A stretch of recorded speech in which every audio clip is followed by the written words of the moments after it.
ঠিক আছে স্যার, 60 বছর আগে পাকিস্তান আমলে যে ইয়েগুলি জমিগুলি তারা আমাদেরকে লিজ দিছিল, সেটির বিরুদ্ধে তারা কেস সাজাইছে। আমরা 60 বছর আগে আমরা নিলাম কিনছি, এই কথা কয়ে স্যার কেস করে দিচ্ছে। আমরা স্যার স্যার এইটা স্যার আমি ইম্পর্টেন্ট একটা কথা বলি, সেটা হলো 92 এসএ অ্যাক্টে পাকিস্তান আমলে সরকার আমাদেরকে একটা জমি দিছিল, হিন্দুদের, এইগুলি হিন্দুদের জমি 70 বছর আগে, 70 বছর আগে চলে গেছে নিয়মতান্ত্রিক উপরে।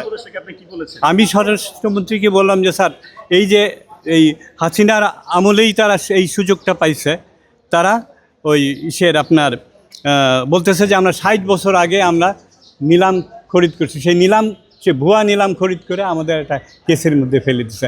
এখন তাদের চক্রান্তটা এরকমই, তারা সংঘবদ্ধ একটা দল যে আমরা কেস করে তাদের সাথে পারবো না।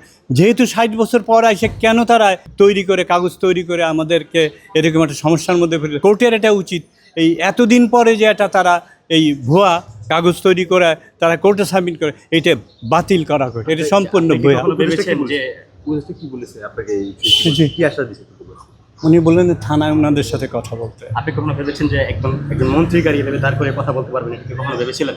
না, আমি ভাবি নাই, কিন্তু আমার একটা বিশ্বাস ছিল যে আমি কৃষি ব্যাংকের ম্যানেজার ছিলাম, আমি যে লেখাপড়া কিছু জানি, আমি 76 বছর বয়স আমার, আমি উনি কেন, আমি অনেক জেনারেলদের সাথে কথা বলছি যখন I was 18 years of age, তখন তো উনি ভাবলাম যে ওনার সাথে কথাটা সত্য কথা।